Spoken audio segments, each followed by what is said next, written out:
18장 1절에서 5절까지의 말씀입니다. 사무엘상 18장 1절에서 5절까지의 말씀, 저와 여러분이 한 절씩 교독하고요, 5절은 함께 읽도록 하겠습니다. 다윗이 사울에게 말하기를 마침에 요나단의 마음이 다윗의 마음과 하나가 되어 요나단이 그를 자기 생명같이 사랑하니라.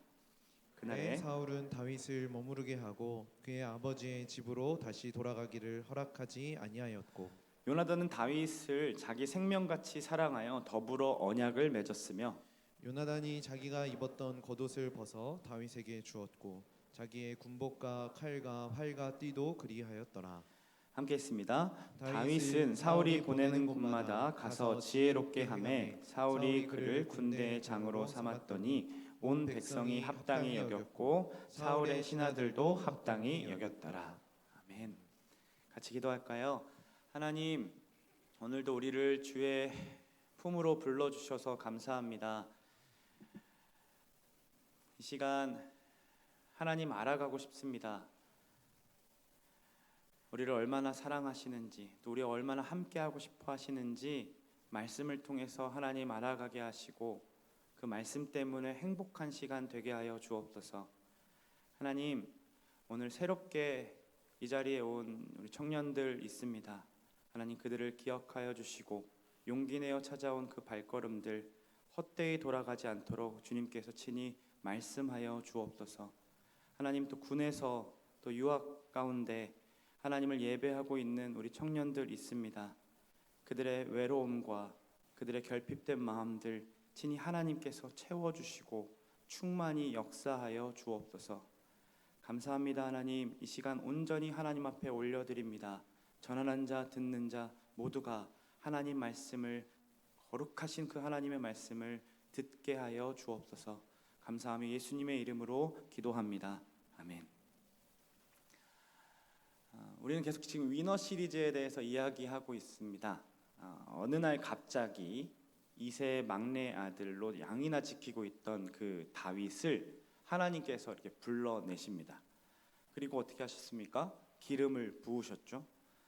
왕으로 부름받은 그 다윗의 첫 번째 사역이 무엇이었습니까? 여러분 기억하세요?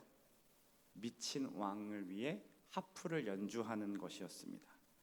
하프를 연주하는 것이 왕이 될 만한 조건이 아니었지만 하나님께서는 목동에서 일상 가운데 목동을 하면서 쌓아왔던 그 달란트를 사용하셔서 다윗에게 미리 왕정의 상황과 왕의 정치하는 모습들을 가까이서 지켜볼 수 있도록 하셨습니다. 세월이 어느 정도 흘렀고 여전히 다윗은 목동으로 있었습니다. 어느 날 아침 아버지가 전쟁터에 나가 있는 그 형들의 소식이 궁금해서 도시락 배달을 시킵니다. 그래서 다윗은 형들 이치를 챙겨서 전쟁터로 갔다가 골리앗의 조롱을 듣게 되죠. 합리적인 생각으로 형과 사울 왕 그리고 골리앗까지 다윗을 무시했지만 다윗은 너무나도 비합리적이고 터무니없는 방법으로 싸움을 해나갑니다. 그게 무엇이었습니까? 하나님의 이름과 그의 일상 가운데 늘 다루었던 돌과 막대기를 들고 나갔다라는 거죠. 그러나 정확하게 던진 그 하나의 돌멩이가 노투구를 뚫고 골리앗 머리에 박혀 죽게 됩니다. 도시락 배달부로 갔는데 하나님의 이름을 누구보다 거룩하게 여겼던 다윗 한 사람으로 인해 이스라엘에게 참된 승리가 주어지는 것을 우리가 지난주 말씀을 통해 살펴보았습니다. 이후 다윗은 사울이 보내는 곳마다 지혜롭게 행했고 사울은 그를 군대의 장, 군대의 우두머리로 삼습니다. 모든 백성들과 신하들도 이것을 보면서 마땅히 여겼습니다. 초고속으로 승진했죠. 지금 어떻게 승진했어요? 목동에서 하프 연주자로, 하프 연주자에서 군대 장관으로 된 거죠. 하지만 그의 인생이 이때부터 꼬이기 시작하는 거예요. 이스라엘 여인들이 그 모습을 보고 기뻐서 사울이 죽인 자는 천천히요 다윗은 만만히로다 라고 노래하는데 그 소리를 누가 듣습니까? 사울이 들어요. 성경을 잘 보시면 사울의 마음과 태도가 점점 바뀌어가는 것을 단어로 볼 수 있습니다. 8절을 보면 이렇게 얘기합니다. 사울이 그 말에 불쾌하여 심히 노하여 이르되, 이 불쾌하다, 마음이 깨어졌다라는 건데요. 분노가 막 치밀어 오릅니다. 마음이 깨어지고 분노가 막 치밀어 오르죠. 이전에 아말렉 전투가 끝난 후에 사무엘이 사울을 찾아옵니다. 오래전 일이었습니다. 사울에게 이렇게 이야기했어요. 왕이 여호와의 말씀을 버렸으므로 여호와께서 왕을 버려 이스라엘 왕이 되지 못하게 하셨음이니이다. 여호와께서 오늘 이스라엘 나라를 왕에게서 떼어 왕보다 나은 왕의 이웃에게 주셨나이다. 이 말을 들었을 때 사울은 자신의 자리를 그렇게 걱정하지 않았습니다. 오히려 그래 알았어. 내가 잘못했어. 그러니까 백성과 장로들 앞에서 빨리 나 축복해줘. 우리 같이 예배하러 가자. 그러니까 자신의 체면과 지위가 더 중요했기 때문에 하나님의 메시지가 그에게 들려지지 않았던 거죠. 하나님께서 후회하셨다. 당신 선택 바꾸실 거다. 이런 이야기가 그에게는 위기감처럼 느껴지지 않았던 겁니다. 그 후로 아무 탈 없이 몇 년을 더 흘러갑니다. 아니 있는 힘껏 자신의 사리사욕을 이렇게 채워왔기 때문에 더 많은 풍족함을 그는 누렸을 겁니다. 그래서 이스라엘을 다른 왕에게 준다는 그 메시지가 그의 귀에 들려지지 않는 겁니다. 그런데 다윗을 향한 사람들의 칭찬이 언제부턴가 들리기 시작했고 그날 후로부터 9절을 보시면 다윗을 주목하기 시작합니다. 근데 이 9절에 주목하다라는 단어가 시기심을 가지고 바라보다라는 단어입니다. 자, 불쾌하였고 마음이 깨어졌고 분노하였고 이제는 주목하기, 시기심을 갖고 바라보기 시작합니다. 그 후 또 하나님께서 부리시는 악령이 사울에게 찾아왔을 때 다윗이 하프 연주자로서 수금을 또 연주하러 갑니다. 그때 사울이 다윗을 향해 창을 2번이나 던져요. 그냥 죽이고 싶었던 거죠. 그러면서 이렇게 얘기해요. 널 박을 거야 하면 더 던지는데 다윗의 심정이 어땠을까요? 보세요 여러분, 불쾌했던 마음이 깨어졌고 시기심으로 변화돼서 어떻게 됩니까? 사람을 계속 주목하다가 나중에는 죽이려고 합니다. 그리고 이 죽이는 마음이 단순히 충동적으로 일어난 것 같지만 이후의 사울의 이야기들을 보면 더 계획적이고 치밀하게 그를 죽이려고 하는 것을 볼 수 있습니다.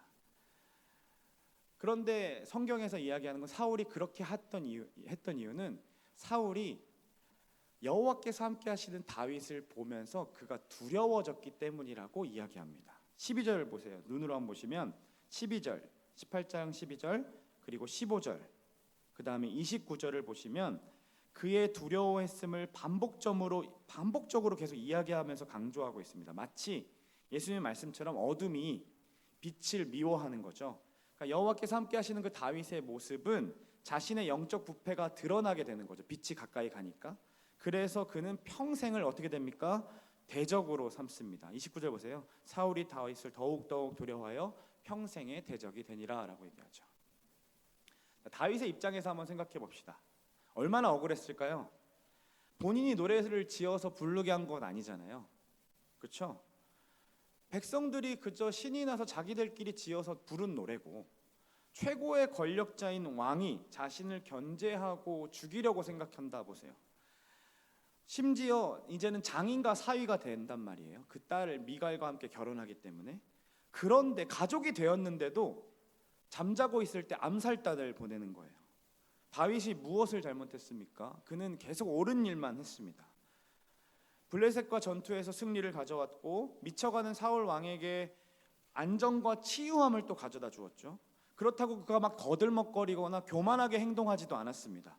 다들 사람들이 야 사울 왕이 저 블레셋 사람 죽이면 사위 삼는다 그랬다. 그러니까 너 빨리 이참에 좀 출세해봐라 라고 하면서 그게 더 좋다라고 얘기했을 때 야 어떻게 내가 사위가 될 수 있느냐라고 얘기합니다. 겸손한 거죠. 이 자기가 골리앗을 이긴 그 승리가 자기의 힘으로 된 것이 아님을 알기 때문에 자기가 그럴 만한 자격이 없다라고 얘기하는 겁니다. 그리고 또 이렇게 얘기합니다. 왕이 되는 일이 무슨 쉬운 일이냐라고 얘기하면서 자신은 마땅치 않다라고 얘기하는 거죠. 그렇게 좋은 일, 좋은 태도를 가지고 있음에도 또 일상에서 충실하게 살아왔는데 결국 이 사건으로 인해 어떻게 되냐면 그 인생이 갑자기 도망자의 신세로 바뀌게 된다라는 거죠. 시편 7편에 그의 억울함이 다 묻어 있습니다. 같이 한번 읽어볼까요? 주 나의 하나님, 내가 주님께로 피합니다. 나를 뒤쫓는 모든 사람에게서 나를 구원하여 주시고 건져 주십시오. 그들이 사자처럼 나를 찾아 찢어버려도 나의 목숨 건져줄 사람이 없을까 두렵습니다. 다음 또 있습니다. 함께 했습니다. 주 나의 하나님, 내가 만일 이런 일을 저질렀다면 벌을 내려 주십시오. 내가 손으로 폭력을 행했거나 친구의 우정을 악으로 갚았거나 나의 대적이라고 하여 까닭없이 그를 약탈했다면 원수들이 나를 뒤쫓아와서 내 목숨을 덮쳐서 땅에 짓밟고 내 명예를 짓밟아도 나는 좋습니다. 자신이 잘못했다면 자기 짓밟혀도 괜찮습니다. 너무 억울해요 하나님, 이렇게 얘기하는 거죠. 사무엘상 20장 3절에도 이렇게 나와 있습니다. 막 요나단을 쳐서 이렇게 얘기해요. 진실로 여호와의 살아계심을 두고 내가 맹세한다. 나와 죽음 사이는 한 걸음뿐이다. 나 정말 죽겠다라고 얘기하는 거죠. 그가 죽음에 쫓기는 그 다윗의 괴로움, 그 억울함이 막 느껴지시죠? 그런데 우리의 인생을 좀 생각해 보면 우리도 다윗과 같이 도망자의 인생을 살고 있는 느낌을 받게 됩니다. 우리의 인생 잘 한번 생각해 보세요, 여러분. 우리는 굉장히 많은 것들에 쫓기며 살아갑니다. 시간에 쫓겨 살기 때문에 우리 입에는 바빠 죽겠다라는 말을 늘 입에 뱉고 살죠. 요즘에 유명한 해시태그가 뭡니까? 바쁘다 바쁘다 현대사회. 너무 바쁜 거예요. 심지어 학자금 대출, 카드빚으로 인해 계속 돈에 쫓기며 살아가요.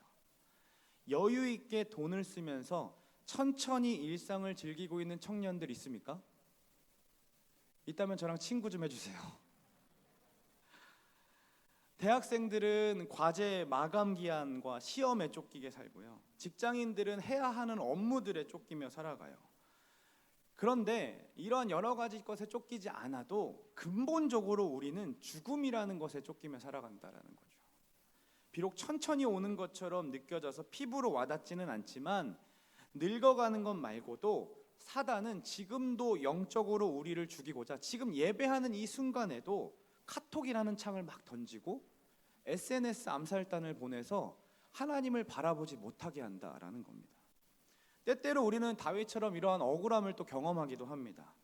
다윗이 지금 기름 받고 왕이 되기까지 몇 년이 걸렸을까요? 10년 이상이 걸려요. 그러니까 이런 거죠. 저에게 대통령이 되게 해주겠다라고 얘기해서 사무엘 선지자가 와서 기름을 부었는데 아무 일도 일어나지 않는 겁니다. 심지어 다윗이 몇 년 뒤에 10년 뒤에 될 거야 이걸 알았을까요? 몰랐어요. 언제 될지를 모르는 거예요. 이것만큼 어려운 마음이 어디 있겠어요. 조금이라도 왕궁에 붙어서 이제 다 하나보다 했더니 왕이 자기를 싫어하는 거죠. 아무 일도 한 게 없고 억울하게 그저 계속 당하기만 하는 거예요. 우리에게 주어진 천국도 이와 같죠. 너무 멀어가지고 이게 언제 이루어질지 모르니까 그냥 일상 가운데 어떻게든 살아볼까 살아가는 거죠. 하나님의 자녀가 되는 권세를 주셨다라고 성경이 말하고 있는데 하나님을 믿는 게 더 손해보는 것처럼 느껴지는 거예요. 오히려 안 믿는 사람들이 더 잘 살아 보이는 거죠. 주일에 이렇게 시간을 빼서 이 자리에 앉아서 말씀을 듣는 것 자체가 굉장히 에너지를 많이 소모하고 그리고 더욱이 찬양을 하고 싶지 않고 들리지 않는 설교를 그냥 이렇게 듣고자 앉아 있는 것이 되게 무의미하고 나 너무 시간 버리고 에너지 쏟는 거 아닌가라는 생각이 들 때가 있다라는 거죠. 내가 지금 뭐 하고 있나? 이럴 거면 안 오는 게 낫지 않을까라는 생각이 여러분 들지 않으십니까? 저만 그랬었군요. 그런데 내가 원하지 않는 상황과 이 어려운 환경에 처해지면 이 상황도 물론 어려운데 더욱이 내가 원했던 상황이 아니었는데 원하지 않는 대로 내 일이 풀려지고 막 더 어려워지는 그 마음까지도 막 무너지는 것들을 경험하게 되면 이제 막 다 포기하고 싶어요. 다 그만두고 싶어요. 다 때려쳐 안 해. 그러고 싶은 게 우리의 심정이잖아요. 그러면 어떻게 다윗은 이러한 상황에 충분히 무너질 만한 상황 속에 놓여 있는데도 하나님 마음에 합한 자로 또 위너 그 승리자로 살아갈 수 있었을까요? 오늘 성경에서 증언하는 대로 그는 하나님과 함께 하셨다. 하나님이 함께 하셨다. 하나님이 함께 하셨다라고 해서 하나님이 함께 하셨기 때문에 승리를 얻을 수 있었어요. 그러나 오늘은 이 18장부터 20장의 이야기를 함께 쭉 다룰 건데 그 말씀을 살펴보면서 이 다윗의 도망자 인생 가운데 성공적으로 그 상황과 환경을 돌파하게 만들었던 또 한 가지의 그 비밀을 좀 나누려고 합니다. 그게 무엇이냐면 바로 우정이었습니다. 친구였다라는 거죠. 18장부터 20장까지의 이야기들을 여러분 꼭 읽어 보셨으면 좋겠어요. 근데 그 말씀을 살펴보면 사울이 몇 번이나 이 다윗을 죽이려 하는지 아십니까, 여러분? 6번이나 그를 죽이려 해요. 18장부터 20장까지. 그러니까 되게 오랜 시간이에요. 1년 뭐 몇 년 시간이 아니라 되게 짧은 시간에 그 일이 벌어집니다. 그런데 그렇게 죽이고자 했던 이야기를 앞과 뒤에 어떤 이야기로 감싸고 있냐면, 샌드위치로 뭘 감싸고 있냐면 다윗과 요나단의 우정 이야기가 이렇게 샌드위치로 그 이야기를 감싸고 있다라는 거예요. 그것은 뭐냐면 처절하고 억울한 상황의 다윗이었지만 요나단이라는 친구를 통해 이 상황과 환경을 넘어설 수 있었다라는 것을 성경이 드러내주고 싶었기 때문에 이렇게 샌드위치로 보여준다라는 겁니다. 그래서 오늘 우리는 본문을 살펴보면서 다윗이 무엇을 했는가에 대한 것에 집중하는 것이 아니라 인생의 위기에서 만난 다윗은 요나단은 어떤 존재, 그러니까 다윗에게 요나단은 어떤 존재였고 어떤 우정이 있었는지를 좀 살펴보고자 합니다. 요나단 어떤 사람이었습니까? 여러분, 요나단 어떤 사람이? 우리 요나단, 다윗과 요나단 요다 막 잘하잖아요. 그렇게만 알고 있는 그 요나단 어떤 사람이었습니까? 요나단은 사울 왕의 아들이었습니다. 그리고 이스라엘의 2인자였기 때문에 사울 다음에 왕이 되었어야 하는 사람이었어요. 왕자였죠. 그는 싸움을 잘하고 용맹스러운 사람이었습니다. 블레셋과의 전투에서 무기 든 소년과 2명이서 쳐들어가요. 블레셋과 전투에서 이렇게 있는데 저쪽 기습을 2명이서 가는 거예요. 그래서 2명이서 침입해서 승리를 이끌어내온 사람이 누구였냐면 요나단이었다라는 거죠. 또 그는 하나님의 주권도 인정할 줄 알고요, 전쟁이 하나님께 속해 있다라는 고백도 해요. 이 말씀을 같이 한번 읽어볼까요? 함께했습니다. 요나단이 자기의 무기를 든 소년에게 이르되 우리가 이 할례받지 않은 자들에게로 건너가자. 여호와께서 우리를 위하여 일하실까 하노라. 여호와의 구원은 사람이 많고 적음에 달리지 아니하였느니라. 그의 인식을 보세요.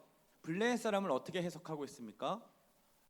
할례받지 않은 자라고 얘기합니다. 그리고 그의 말에 항상 나오는 게 있냐면 주어가 뭐냐면 여호와께서 계속 얘기합니다. 여호와께서 넘기셨습니다. 여호와께서 우리를 위해 넘기셨습니다. 이 얘기가 14장 내내 나와요. 전투하는 앞서서. 즉 하나님이 전쟁의 주인이시고 하나님이 승리를 주실 거라고 고백하는 거죠. 이게 무엇입니까? 신앙을 가지고 있었다라는 증거입니다.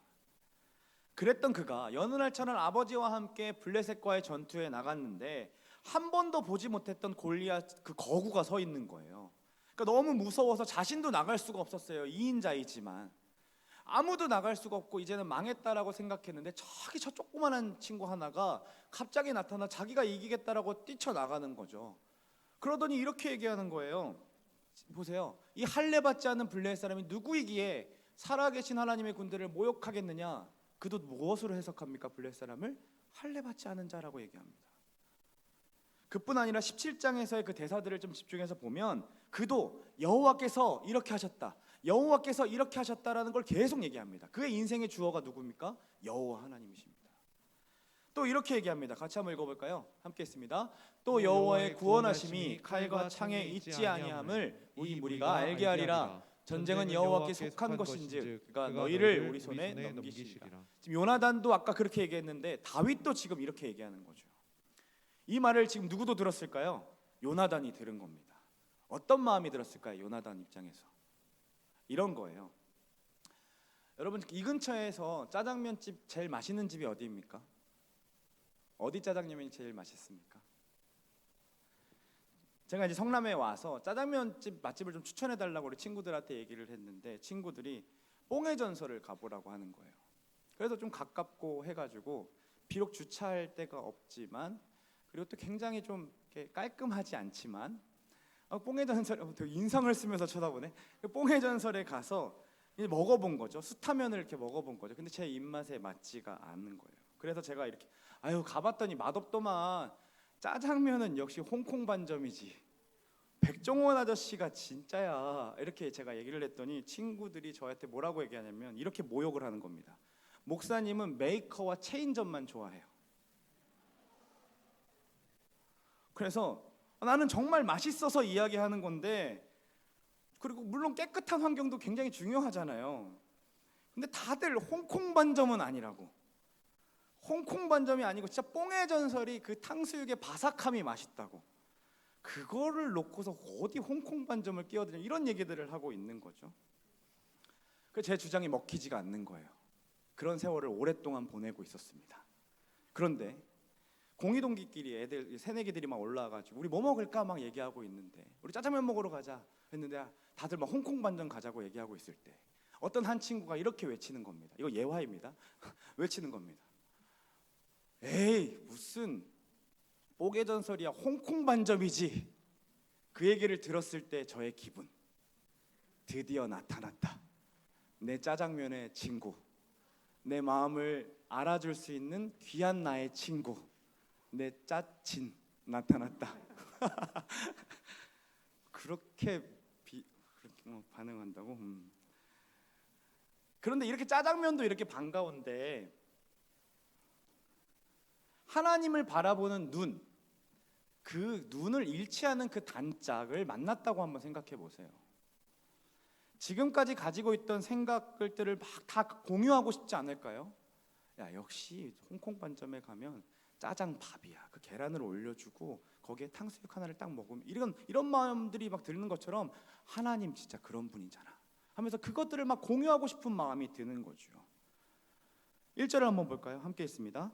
다윗이 사울에게 말하기를 마침에 요나단의 마음이 다윗의 마음과 하나가 되어 요나단이 그를 자기 생명같이 사랑하니라. 그들이 어떻게 친구로 엮여지게 되었습니까? 마음의 하나됨이 있었다라는 거예요. 즉 일치됨이 있었다라는 거죠. 무엇을 향한 마음의 하나됨이었습니까? 자신들끼리 취향이 잘 맞아서? 아니에요. 하나님을 바라보는 시각이 일치되었다라는 거예요. 성경에서 말하는 그 우정의 첫 번째는 바로 이렇게 하나님을 바라보는 시각이 일치되어 있는가입니다. 우정뿐만 아니라 연애도 마찬가지입니다. 누군가를 만났을 때 그와 오래 갈 수 있는 방법은 그와 취향이 같은 것은 오래 갈 수가 없어요. 오히려 하나님을 바라보는 시각이 동일한가에 따라 우리는 그와 더 많은 것들을 누릴 수 있다라는 거죠.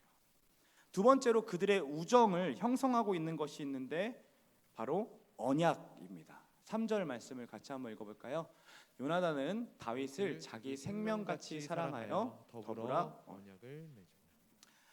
구약 시대의 언약은요, 동물들을 이렇게 반으로 쪼개가지고 함께 손을 잡고 이렇게 걸어갑니다. 그 이유는 한쪽에서 이 언약을 파기했을 시에 이 동물처럼 된다라는 것을 기억하게 하기 위해서 동물을 반으로 가른 다음에 그 사이를 지나가는 거죠. 즉 목숨이라는 대가를 지불하는 것이 언약이었어요. 둘의 우정은 그렇게 형성되었다라는 겁니다.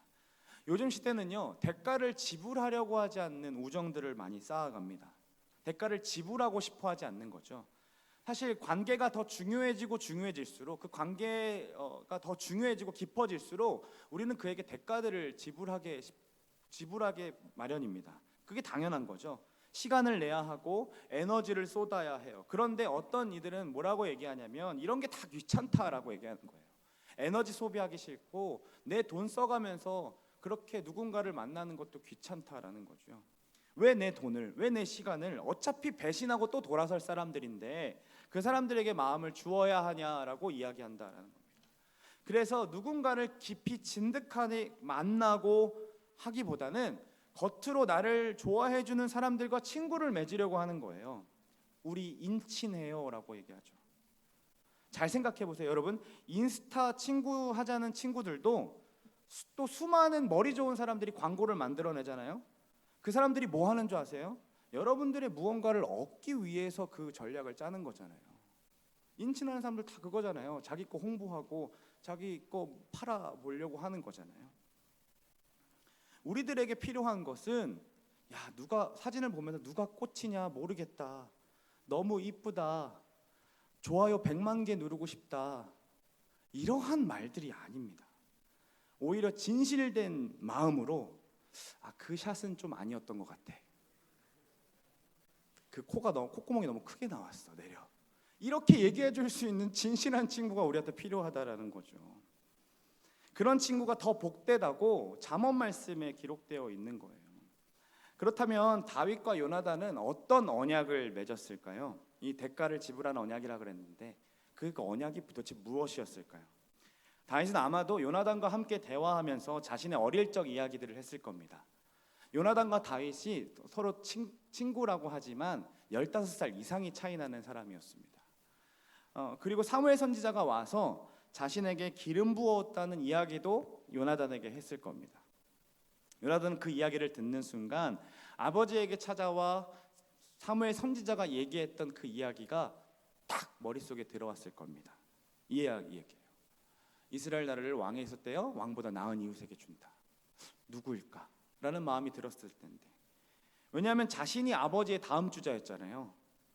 그런데 아버지의 가문이 아닌 왕의 이웃에게 왕의 자리를 준다고 했던 그 말씀이 언제 이루어질까? 근데 아버지는 너무 견실이 잘 있는 것 같으니까 그게 누구일까 궁금했는데, 마침 다윗이 막 얘기하다가 사무엘 선지자가 와서 저한테 기름 부었어요 얘기를 듣자마자 그 머리가 탁 스치는 겁니다. 그 생각이.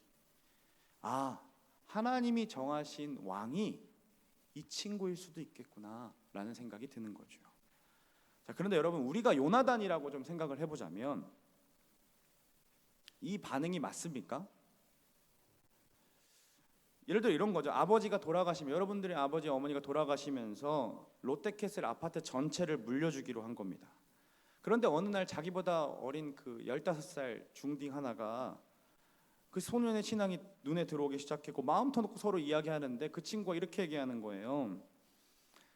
우리 아버지보다 더 높은 분한테 이미 롯데캐슬 증서를 받았다고. 그 얘기를 듣자마자 어떤 마음이 들어요? 막 이제 소설을 쓰는 거죠.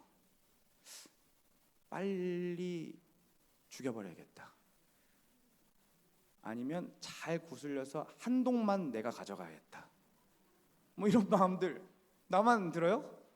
우리 욕심이 그렇잖아요. 생각의 끝을 물다 보면 그것을 얻고 싶어하기 때문에 누군가를 죽이고 싶어하니까 그것을 좋아하기 때문에 여러분들이 펜트하우스 같은 드라마에 막 열광하는 거잖아요. 요나단이 이제 답답해 보이지 않습니까? 얘가 왕이구나. 그래, 너가 왕이야. 이것만큼 답답한 처사가 어디 있습니까?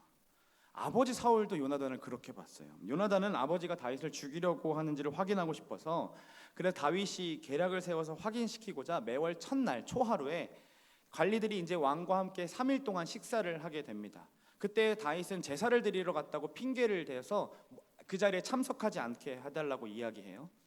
첫째 날 다윗이 안 보이니까 그냥 사울이 아무 말 하지 않고 지나갑니다. 그냥 그가 정결하지 못해서 그런가 보다, 부정한가 보다 라고 생각합니다. 둘째 날이 됐는데 와야 되는데 얘가 안 온 거예요. 그래서 왜 안 왔냐라고 물어봤더니 요나단이 제사를 드리러 베들레헴에 갔어요. 제가 허락했습니다 라고 보내는 겁니다. 우리가 답답했던 것처럼 사울도 아들 요나단이 미련해 보이기 시작한 거죠. 그래서 이렇게 막 화를 내요.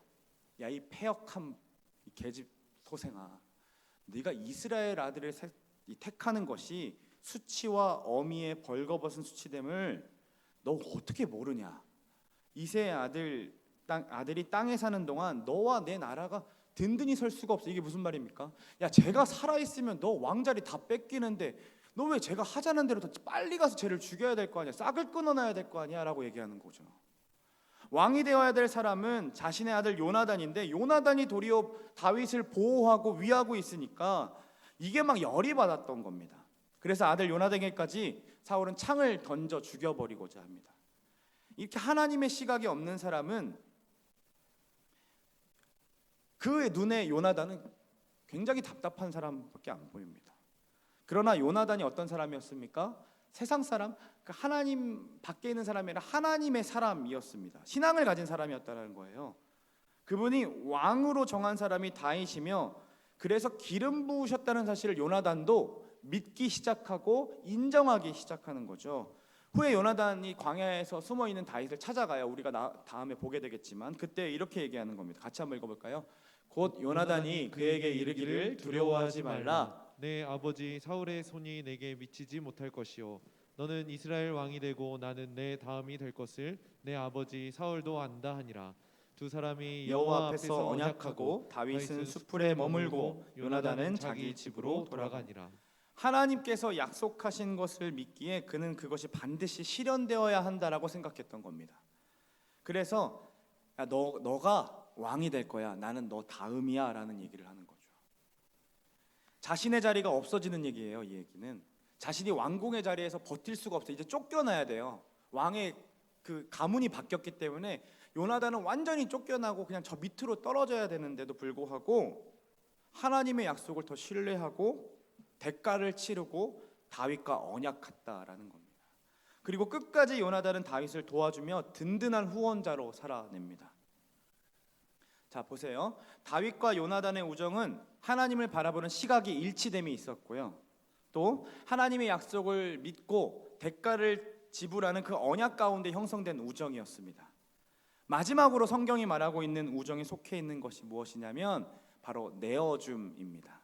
즉 희생이라는 거죠. 같이 한번 18장 4절 말씀을 읽어봅니다. 요나단이 자기가 입었던 겉옷을 벗어 다윗에게 주었고 자기의 군복과 칼과 활과 띠도 그리하였더라. 여기서 이 겉옷과 군복, 칼과 활과 띠는 이 띠를 벗어준다는 것은 전시에 항복할 때 취하는 행동이었습니다. 그러니까 자기의 권력, 그 모든 것들을 다 그에게 일임한다라는 의미를 담고 있었죠. 이 내어주면은요 깊은 사랑이 담겨 있습니다. 아까 말씀 한번 다시 띄워주실래요? 영어 성경을 보니까요, 그 요나단이 내어줬다라고 했을 때, 겉을 벗었다 했을 때 스트립이라는 단어를 쓰는데 이게 자기 스스로 벗어 던졌다라는 거예요. 이 세 세상의 사람들처럼 자신의 것을 채우기 위해 친구가 되려 했던 것이 아니라 그를 채워주기 위해 자신의 것을 다 포기하고 내어줬다라는 거죠. 자신의 권리까지도 다 비워냈다라는 겁니다. 그래서 다윗을 향한 요나단의 마음을 설명할 때 성경은 그가 자기 생명같이 사랑했다라고 이야기할 수밖에 없던 거죠. 그게 그럼 어떻게 사랑하는 걸까요? 생명같이 사랑한다는 것. 요나단과 다윗의 모습에서 살펴볼 수 있는데 둘이 서로 이제 약속을 해요. 아버지가 만약에 죽이려고 한다면 내가 한번 떼어볼게. 근데 만약에 죽이는 게 확실하면 우리 이렇게 하자. 너는 바위 곁에 잠시 3일 동안 숨어 있어. 그리고 만약 아버지가 너를 죽이려고 하면 내가 거기를 향해서 활을 쏠 건데 아이에게 화살을 찾으라고 올 거다. 그때 내가 이 화살이 네 이쪽에 있으니 너는 돌아올지니라라고 하면 아버지가 너를 죽이려 하는 것이 아니야. 하지만 네 앞쪽에 있잖아. 그러니까 너 길을 가라라고 얘기한다면 그 메시지를 만약에 듣는다면 너는 너의 길을 가라. 아버지가 너를 죽이려 하는 거야. 이 약속을 서로 세웁니다. 근데 사울의 마음이 확인됐어요. 어떻게 했습니까? 다윗을 죽이고자 하는 마음이 확인된 거죠. 심지어 자기까지 죽이고자 하는 마음이 확인된 겁니다. 요나단은 약속된 시간에 다윗이 있는 그 바위 곁으로 화살을 쏩니다. 어떤 심정으로 쐈을까요? 펑펑 울면서 쏘지 않았겠어요? 그리고 화살을 주러 가는 그 아이에게 이렇게 얘기하는 거죠. 앞쪽에 있다. 네가 갈 길을 가라. 그러고 난 뒤에 이렇게 행동을 해요. 아이에게 너 먼저 가지고 가. 화살 들고 다시 너의 성읍으로 돌아가 라고 얘기한 다음에 이런 일이 나는 거예요. 아이가 감에 다윗이 곧 바위 남쪽에서 일어나서 땅에 엎드려 3번 요나단에게 절합니다. 그리고 서로 입을 맞추고 같이 울되 다윗이 더욱 심하더니, 얼마 전에 이걸 묵상하다가 막 울컥한 마음이 들었어요. 얼마나 슬펐을까. 이제 막 동역자를 만나서 이제 신앙을 함께 나눌 수 있는 그 관계가 되었는데 그게 깨어지는 그 슬픔이 얼마나 슬플까. 그래서 이제 아이를 먼저 보내고 서로 만나서 정을 나누는 이 목이 어떤 거냐면 그 아이에게까지도 다윗의 도망치는 그 수치스러움들을 보여주고 싶지 않았던 거예요. 내 친구, 내가 사랑하는 이 친구의 수치스러움을 가리워주고 싶었던 게 그 우정을 세운 거고 내어줌이었다라는 거죠. 자기의 것을 전부 내어주고도 무언가를 받으려고 하지 않고 도리어 그의 수치스러움과 그 어려움까지도 덮어주고자 하는 그 사랑, 그것이 바로 자기 생명같이 사랑했다라는 겁니다. 그리고 그 사랑이 그들의 우정을 견고하게 되었다라는 거죠. 서로 하나님을 바라보는 시각이 일치하는 것, 그리고 하나님의 약속을 믿는 그 언약, 그리고 자신의 것을 다 내어주고도 그의 수치를 가리고 싶어하고 덮어주는 그 마음, 이 세 가지로 형성된 것이 바로 성경이 말하는 우정입니다. 그러한 우정을 성경은 이렇게 표현합니다. 요나단이 다윗에게 이르되 평안히 가라. 우리가 두 사람이 여호와의 이름으로 맹세하여 이르기를. 같이 한번 읽어볼까요? 여호와께서 영원히 너와 너 사이에 계시고 내 자손과 내 자손 사이에 계시리라 하였느니라 하니 다윗은 일어나 떠나고 요나단은 성읍으로 들어가니라. 어떻게 표현합니까? 둘이서만 좋은 우정이 아니라는 거죠. 그 사이에 누가 계십니까? 하나님이 계신다라는 걸 늘 경험했던 거예요. 그것이 성경에서 말하는 우정의 참 모습입니다. 자, 짧은 시간 동안 다윗은 사울에게 6번이나 죽음의 위협을 당했지만 성경은 요나단과 다윗의 이야기를 샌드위치로 감싸면서 억울하고 이해되지 않는 그 상황을 하나님을 사이에 둔 그 우정이 뚫고 나아갈 수 있다는 것을 보여주고 있습니다. 사랑하는 여러분, 앞에서 이야기했던 것처럼 우리도 다윗과 같은 인생을 살아갑니다. 늘 도망치며 살아가죠.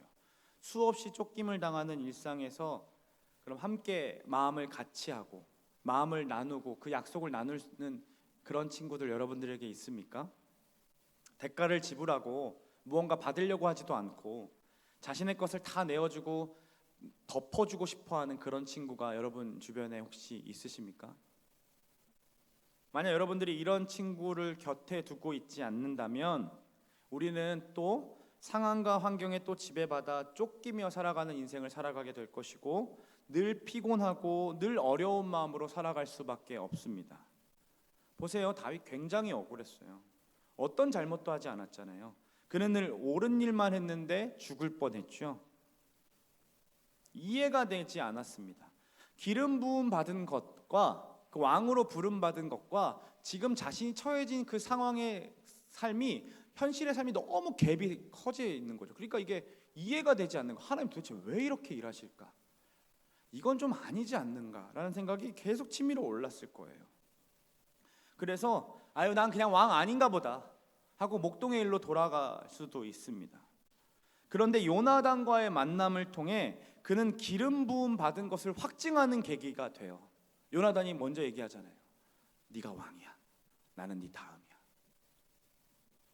마땅히 왕이 되었어야 하는 그 요나단이 자신을 향해 네가 왕이 될 거야라는 것을 들으면서 그렇지. 이게 확신이구나. 하나님이 날 그렇게 부르셨구나라는 것을 확증하는 기회가 됩니다. 그래서 그 후에 그가 어떻게 살아갑니까? 왕이 되었을 때에 넉넉함과 은혜를 베풀 줄 아는 왕으로 살아갑니다. 사울과는 완전히 다른 모습의 왕을 보게 될 것이에요. 문제는요, 우리에게 그런 친구가 없는 것처럼 느껴지는 거죠. 도망치는 것도 이해됐고, 맞아 나 도망자 같아. 그리고 우정에 이런 세 가지가 있다라는 것도 이해까지 됐는데 그런 친구가 나한테 없는 것처럼 느껴지는 거예요. 그래서 이런 친구가 곁에 없어서 홀로 외롭게 신앙생활하고 상황과 환경에 함몰되어서 자기 존재가 얼마나 아름답고 존귀한 존재인지를 알려 하지 않는 거죠. 내버려둬. 나 지금 힘들어. 그래서 그런 친구들에게 오늘 여러분들에게 가장 요나단보다 뛰어난 제 친구를 소개해 드리려고 합니다. 바로 우리 예수님이십니다. 설마 실망한 거 아니죠? 매번 도망치며 살아가는 인생을 위해 친구가 되어주려고 이 땅 가운데 직접 내려오셨습니다. 그분은 수많은 도망자들의 삶을 위로하시고 친구가 되어주셨죠. 다윗의 마음과 요나단의 마음이 일치된 것처럼 땅에 머물렀던 우리의 눈을 하나님 나라를 바라볼 수 있도록 만들어 주셨어요. 마땅히 그럴 자격이 없는 존재들임에도 우리의 마음과 당신의 마음을 이렇게 일치시켜 주신 거예요. 성경에 이렇게 얘기합니다. 내 안에 거하라, 나도 너희 안에 거하리라. 믿어지십니까, 여러분? 여러분은 혼자가 아닙니다. 지금 여러분 안에 친구 되신 예수님께서 함께 거하고 계십니다. 그분은 우리와 언약 관계를 맺으셨습니다. 그런데 다윗과 요나단이 맺은 것과는 좀 다른 언약이었어요. 앞에서 이야기한 대로 언약은 동물의 사체를 쪼개어 가지고 언약 관계 둘이 함께 들어가야 됐습니다. 그런데 우리 친구 되신 예수님은 자기 몸을 직접 쪼개셨어요. 그리고 우리를 그 언약 가운데 두셨다라는 거죠. 언약을 누가 깼습니까? 우리가 깼잖아요. 언약하신 그 하나님과 그 친밀한 사랑의 언약을 누가 깼습니까? 우리가 깬 거잖아요. 그럼 누가 사체처럼 돼야 됩니까? 우리가 그렇게 쪼개졌어야 됐는데 우리 예수님께서 직접 자신의 몸을 쪼개셔서 그 언약의 사랑의 그 언약 관계로 다시 초청하셨다라는 거죠. 다시 친구가 되고자 하셨다라는 겁니다. 마태복음 26장 이렇게 얘기합니다. 이것은 죄 사함을 얻게 하려고 많은 사람을 위하여 흘리는 나의 피, 곧 언약의 피니라. 요나단이 또 자기의 옷과 권리를 모두 다윗에게 내어준 것처럼 우리 예수님은 하늘에서 누리셨던 그 권리를 다 내던지셨어요. 이 땅에서 마땅히 누리셨어야 했던 그 자격과 그 권리까지도 모조리 다 내던져 버리시고 그저 벌거벗은 상태로 나무 위에 올라가 죽으십니다. 그게 우리 예수님이시라는 거예요. 우리가 달려 죽었어야 됐는데, 우리가 그 수치스러움을 당했어야 됐는데 자신이 친히 벌거벗은 상태로 죽으심으로 우리의 수치를 다 가리워 주셨다라는 거죠.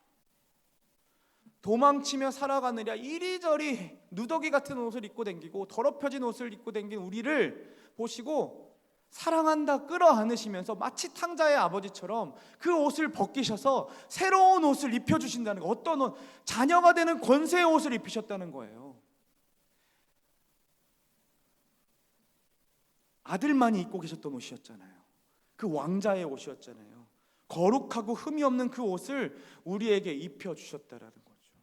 자기 생명같이 우리를 사랑하셨을 뿐만 아니라 자기 생명을 아까워하지 아니하시고 우리를 사랑하셨다라는 것이 성경에서 말하는 복음입니다.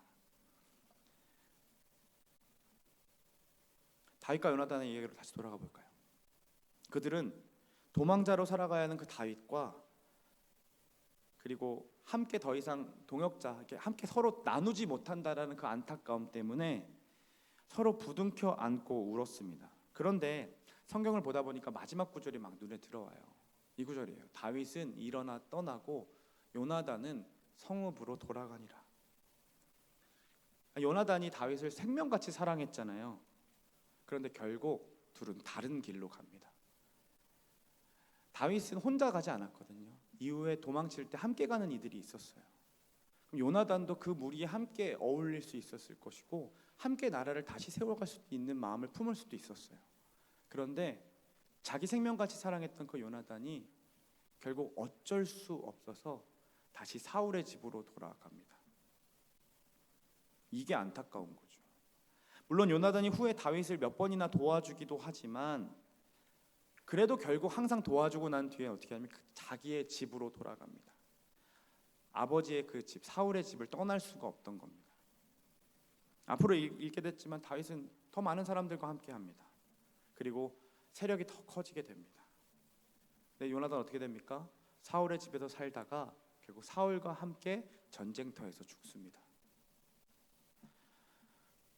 그런데 요나단보다 뛰어나신 우리 예수님은요, 우리의 친구가 되어주시겠다라고 얘기하시면서 이렇게 얘기하셨다는 거예요. 내가 아버지께 구했다. 또 다른 보혜사를 너희에게 주게. 그게 성령이시죠. 근데 그분이 어떻게 한다고 합니까? 영원토록 너희와 함께 할 거다. 너희를 떠나지 않고 너희와 함께 거하실 거다. 내가 너희를 고아와 같이 버려두지 아니하겠다. 이게 무슨 말입니까? 우리는 이쪽으로 가고 예수님 이쪽으로 가셨다라는 게 아니라 우리가 그쪽으로 갈 때 예수님 같이 동행하셨다라는 거예요. 떠나지 않으셨다라는 거죠. 이것이 우리의 친구 되신 예수님의 사랑이며 오늘 말씀을 통해 우리들에게 들려주시는 하나님의 음성입니다. 사랑하는 여러분, 도망자처럼 늘 쫓기며 살아가는 우리의 인생들이 이 승리를 맛볼 수 있는 방법은 요나단보다 뛰어나신 그 예수님을 친구 삼는 것입니다. 우리 예수님은 우리를 이용할 목적으로 친구 되어 주신 분이 아니에요.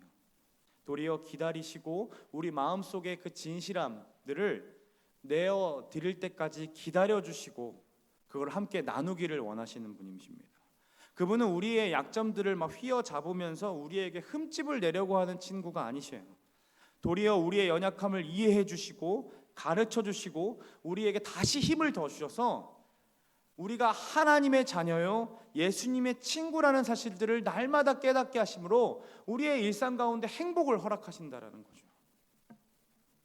가끔 친구 때문에 득을 누릴 때가 있죠. 여러분들 친구들 중에 그 친구 때문에 좋은 것들을 누릴 때가 있잖아요. 제 친구는 미용실에 미용 용품들을 이렇게 영업하고 다니는 친구가 있는데요. 제가 그 친구 덕에 아주 큰 덕을 봅니다. 비밀이고 싶지만 비밀이지 않는 제 머리에 군데군데 이 탈모가 있어요. 부분 까면 막 여러분들 깜짝 놀라서 제가 가리고 다니는데, 근데 이 빵꾸가 언젠가 이 친구 한번 보더니 그때부터 저에게 탈모 샴푸를 날마다 보내주는 거예요. 떨어질만 할 때쯤이면 미용실에 쓰던 큰 거 있죠. 그거를 계속 보내주는 거죠. 자신이 이 일을 하는 동안만큼은 네 빵꾸를 책임지겠대요. 그래서 샴푸를 계속 보내줘요. 저 행복하죠, 되게. 사랑하는 여러분, 근데 우리 예수님도 이런 분이에요. 저와 여러분 마음에는 이곳저곳에 빵꾸가 있어요. 사랑과의 관계로 인해, 재정으로 인해, 여러 가지 이유로 인해 우리 마음 가운데는 여러 군데의 빵꾸들이 나타나 있는 거죠.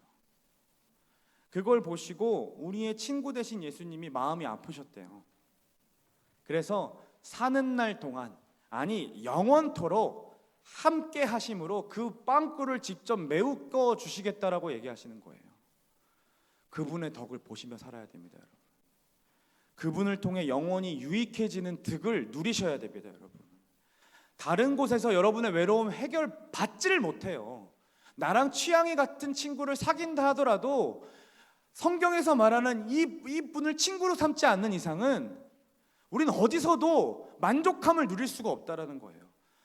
우리의 도망자 인생의 끝, 아니 상황과 환경이 바뀌지 않고 계속 도망가다 할지라도 그 가운데 하나님 나라를 바라보고 하나님의 백성처럼 살아갈 수 있는 방법은 우리 옆에 예수님이라는 친구를 두어야 할 때인 거죠.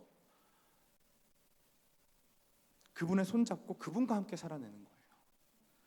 그 친구 되신 예수님 덕분에 여러분들의 일상이 행복하다라고 고백되는 일상 되기를 간절히 소망합니다. 자기 생명도 아까워하지 아니하시고 여러분들을 사랑하신 그분과 친구가 되어 하루하루를 살아내는 우리의 모두 함께 청년들의 일상 되시기를 간절히 소망합니다. 우리 다 함께 일어나서 우리 한 번 더 이렇게 찬양합시다. 당신은 시간을 뚫고 함께 찬양합시다.